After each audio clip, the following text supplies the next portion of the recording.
말씀을 드리겠습니다. 율법을 원래 주신 목적, 구약을 율법이라 그럽니다. 율법 속에도 사랑이 있고 자비가 있고 다 있습니다.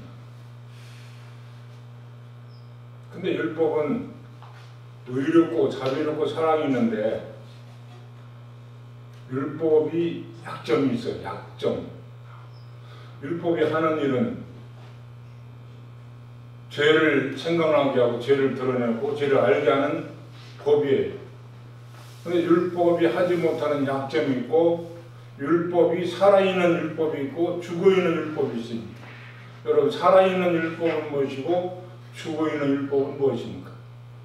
또 율법은 사랑이 있고 자비가 있고 다 있는데 율법이 약점이 있는데 그것은 용서가 없죠. 법대로 하니까. 사람들이 싸우고 다툴 때 또 자기들이 결론이 날 때 우리 법으로 하자 그러잖아요.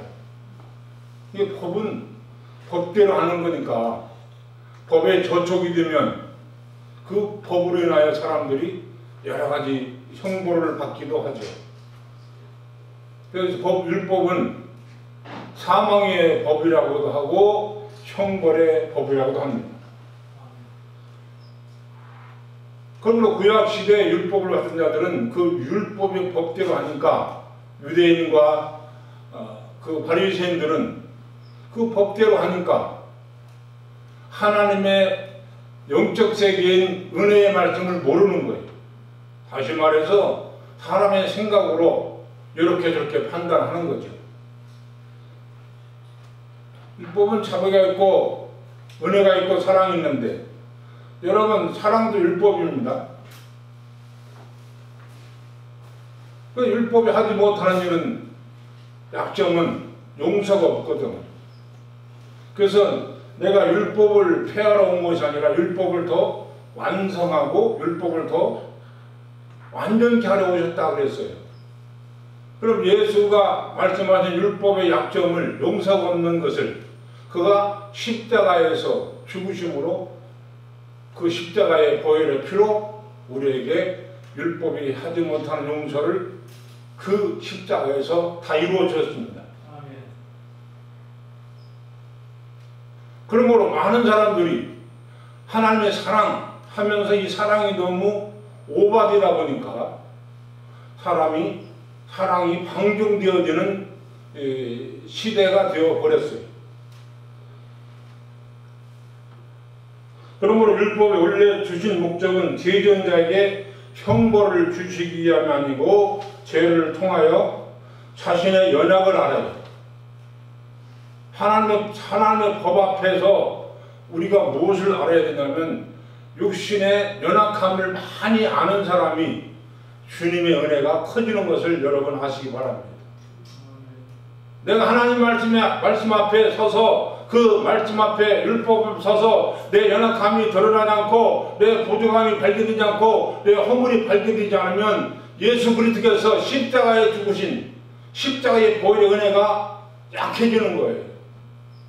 그러므로 하나님이 우리 안에 각자의 노드예요. 노드. 하나님의 말씀은 하나님은 천지만물을 지으시고 하나님의 은혜는 정말 우주보다 크신데 여러분이 갖고 있는 믿음의 분량에 따라 여러분 안에 하나님의 노드가 각자 계신 거예요. 많은 사람이 착각합니다.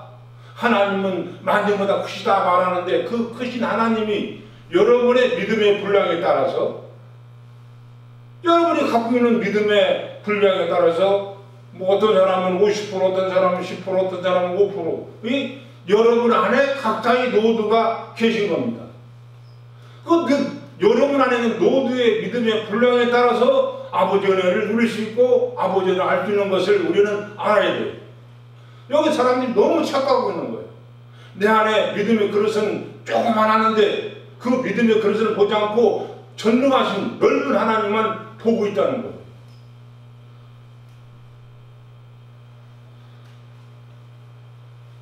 하나님 앞에 내 연약함을, 육신의 연약함을 얼마나 알고 있습니까? 정말 이거 중요한 겁니다. 육신의 연약함을 율법이라는 말씀 앞에 정말 내 연약함을 처절하게 알면 알수록 내 속에 있는 속사람의 은혜는 커지는 것을 우리는 알아야 돼. 말로만 은혜 하지 말고 하나님 앞에 은혜 받기 위해서는 내 자신의 처지와 내 부족함과 허물을 많이 알고 아는 사람이시오. 그래서 죄가 많은 곳에 은혜가 많다는 얘기는 깡패들이 말이야, 건달들이 죄를 져서 막 회개하는 것이 그것도 맞지만 정말 조그만 죄라도 조그만 것이라도 하나님 말씀 앞에 육신이 하나님 앞에 말씀에 선이 너무 육신이 연약하고 하는 것을 처절하게 깨닫는 사람이 주님의 은혜가, 주님의 십자가에 걸리신 보혈의 피의 은혜가 커지는 것을 우리는 알아야 돼. 하나님 앞에 내 연약함을 알고 있어요? 문화와 신앙을 잘 조절조하고 있어요? 아니면 문화 속에 예속된 신앙이 되어가고 있습니까? 아니면 이 문화를 신앙으로 이끌어가고 있습니까? 아니면 이 문화로 인해서 신앙이 이끌어갑니까? 아니면 신앙이 문화를 이끌어갑니까? 이러한 말씀을 우리가 잘 아시기를 주님의 이름으로 간절히 축복합니다. 아멘. 다른 거 없어요. 은혜. 말로만 은혜가 아니라 정말 내 자신의 연약함을 하나님 말씀 앞에 부족함이 연약한 것을 알면 알수록 주님의 은혜가 커지는 저와 여러분들이 주님의 이름으로 간절히 축원을 드립니다. 아멘. 자신의 연약을 알고 자신의 사망 가운데 거함을 스스로 행하는 모든 행위가 연약함을 알게 하는 것이 이 율법의 목적입니다. 그러면 율법은 뭡니까? 사망의 법이에요. 율법 안에 있는 자들은 사망으로 가게 되는 거예요. 죽이는 법이니까요. 사랑하는 여러분, 저도 이게 큰 숙제지만 선악을 구분하자는 것이 우리의 진정한 신앙입니다. 이 사람은 좋고 저 사람은 나쁘고 하는 선악을 정말로 구분하지 않는 그 상태가 정말 주님의 은혜가 넘치는 것을 아시기 바랍니다. 이 사람은 나쁘고 저 사람은 나쁘고 내가 마음에 안 드는 사람은 어쩌고 내가 마음에 드는 사람은 저쩌고 그런 게 아니라 그것을 구분하지 않는 것이 진정한 주님의 주신 우리의 신앙입니다. 우리 하나님 앞에 선악을 구분하지 맙시다. 이게 정말 어려운 일이고 저 자신보다 정말 어려운 일이거든요.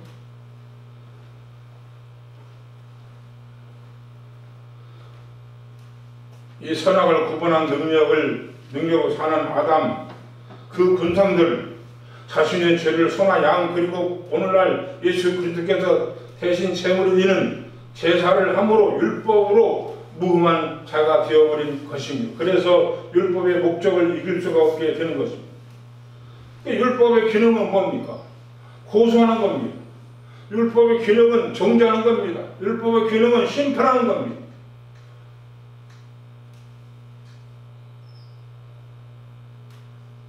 겉모양의 세레머니만 가지고 신앙을 가지고 가느냐?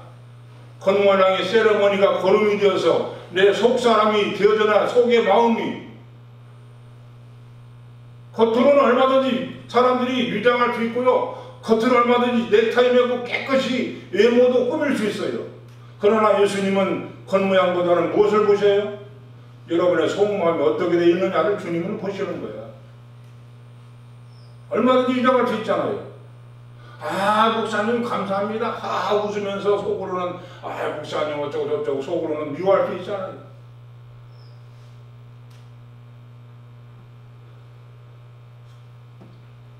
그런 걸 한 제사를 구약의 제사장들이 왜 하나님한테 책망을 받았습니까? 소나 양을 잡았어요.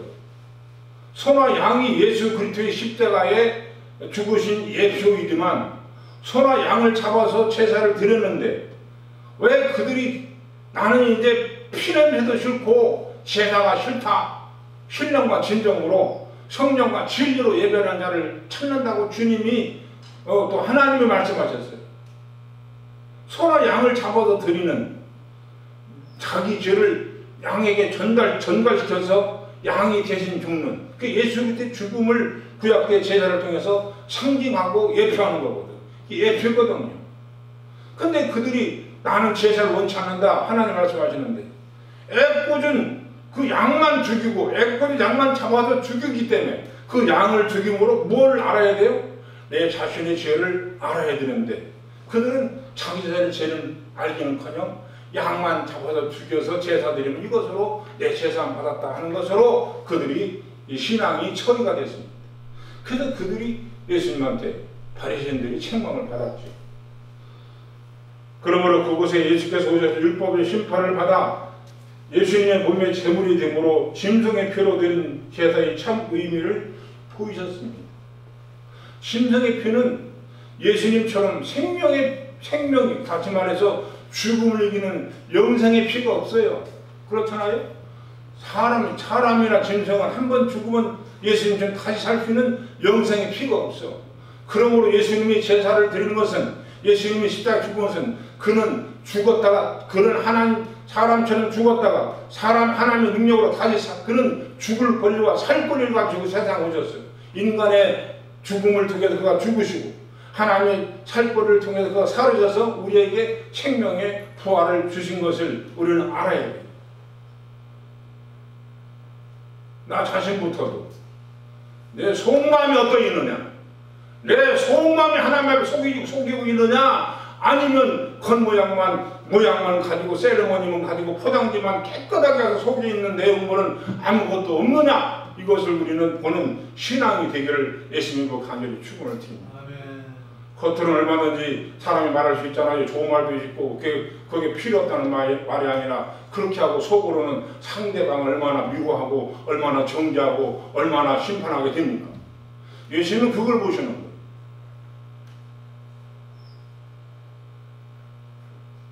사랑하는 여러분, 저와 여러분은 겉에 있는 모양을 잘 꾸미고 넥타이면은 그런 예의도 필요하지만 속마음의 예의를 속마음 속에 있는 것을 하나님 앞에 속이지 않는 저와 여러분이 되시길 바랍니다.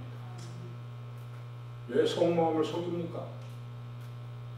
그리고 그러면서 나는 하나님을 찬양한다고? 아닙니다. 주님은 그런 사람을 책망하시고 그런 바리새인들을 얼마나 그는 책망하셨습니까?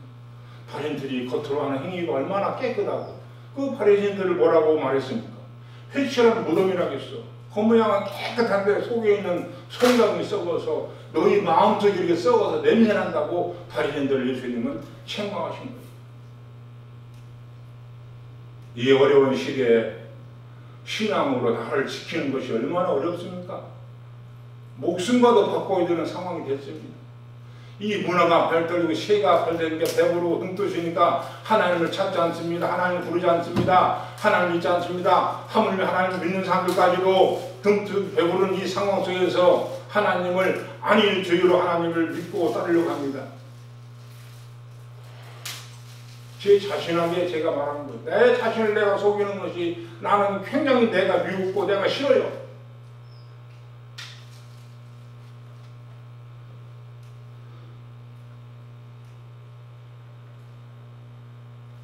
그러므로 예수님의 피만이 그걸 잘 알아야 돼요. 예수님의 피와 짐승의 피가 다른 것은 짐승의 피는 사람을 대신해 죽었다가 살 수 있는 부활의 영생의 피가 없다니까. 예수님만이. 그래서 그분의 피를 믿으면 예수님의 피처럼 예수님의 피로 말미암아 너희들은 육신으로는 죽으면 끝이지만 율회적이지만 그것이 너에게 전부이 되면 예수님처럼 다시 살 수 있는 하나님의 영생의 부활의 나라가 부활의 몸이 너희 안에 형성된다고 성경은 말씀하고 있어요. 무엇을 지금 예수님을 믿으면서 무엇이 지금 우리의 신앙이 일관되어 있습니까? 부활이라는 신앙이 일관되어 있습니까? 영생이라는 것이 일관되어 있습니까? 하나님 예수님을 불러서 내 만족을 채우는 것이 일관되어 있습니까? 그러므로 율법의 실상이신 그리스도의 법은 하나님께 다시 살리는 부활입니다. 이 세상이 천년만에 많은 철학자가 많은 사람들이 좋은 말을 했지만 예수님처럼 다시 살아서 부활의 능력을 주신 사람이 존재가 이 세상에 아무도 없어요. 그분만이 죽음을 이기시고 이 죽음이라는 것과 영생이라는 것과 부활이라는 것이 우리의 신앙의 키포인트가 되고 신앙의 중점이 되고 그 신앙을 일관하는 저와 여러분들을 예수님으로 간절히 축원을 드립니다. 너무 부활이라는 신앙이 지금 퇴색되어 있어요. 영생이라는 신앙이 퇴색되어 있어요. 하나님의 생명이라는 그 신앙이 퇴색되어 있어요. 그게 뭡니까? 인본주의 사상. 여러분 신학 해보다가 인본주의 사상과 요새 더 나가서는 저 기장 쪽에서 말하는 번영주의 신학이 세상에서 번영되고 세상에 잘 먹고 잘 살고 배부르고 등 뜨시고 하는 것이 신앙의 일관이 되어버렸습니다. 마지막으로 그것이 거기에 누가 나옵니까? 어리석은 부자 아닙니까? 거지 나사로 어리석은 부자 청년. 그가 등 뜨시고 배불러서 하나님을 버렸고 하나님을 외면했고 하나님을 멀리하는 사람이 되어버렸습니다. 세상의 축복을 받지 말라는 게 아닙니다. 그 등 뜨시고 배부른 상황 속에서 안일주의 속에서 하나님을 그렇게 잊어버리는 우리 신앙이 되지 않기를 바랍니다. 정말 배부르고 등 뚫릴수록 하나님을 잘 믿고 더 잘 따른다면 얼마나 좋겠습니까? 율법은 사망의 법입니다. 율법은 그러면 마지막으로 율법은 죽은 율법은 뭡니까? 예수님이 십자가에서 제사 짐승을 잡아 드리는 제사를 그가 십자가에 죽으심으로 단번에 제사됨으로 제사법이 죽었어요. 살인의 율법 뭡니까? 부모를 사랑하라, 부모를 공경하라 하는 율법을 지금 지키지 말아야 돼요? 율법은 다 폐하고 사람만 남았다는 사람이 있는데 그렇지 않아요. 율법이 죽고 폐해진 것은 제사법이 폐해진 거예요. 다른 율법은 다 우리가 행해야 되고 지켜야 되고 해야 되지 않겠어요? 11조를 드려라. 그것도 율법이야. 또 부모를 공경하라 하는 것도 율법이야. 이웃을 사랑하는 것도 율법이야. 그럼 그것도 다 폐지돼서 그것도 지키지 말아야 돼요? 그 살아있는 율법을 지금도 예수 그리스도의 말씀과 복음으로 같이 지키는 저와 여러분들을 예수님의 이름으로 간절히 축원을 드립니다. 그러므로 정말로 겉에 있는 모양만 가지고 예수를 따르는 것이 아니라 세레머니 다시 말씀드린다면 누구에게 선물을 주려고 그랬는데 목사님 겉에 포장지는 얼마나 깨끗해. 열어보니까 속에는 내용물이 아무것도 없어. 선물 받은 사람이 기분이 좋을까요 나쁠까요? 기분 되게 나쁘겠지. 육신에 일어나는 일은 다 세레머니입니다. 이 육신에 일어나는 세레머니를 통해서 속에 있는 속사람이 하나님의 생명의 부활이 왕성하게 풍성하게 이루어지는 저와 여러분들에게 예수님으로 간절히 축원을 드립니다. 감사합니다.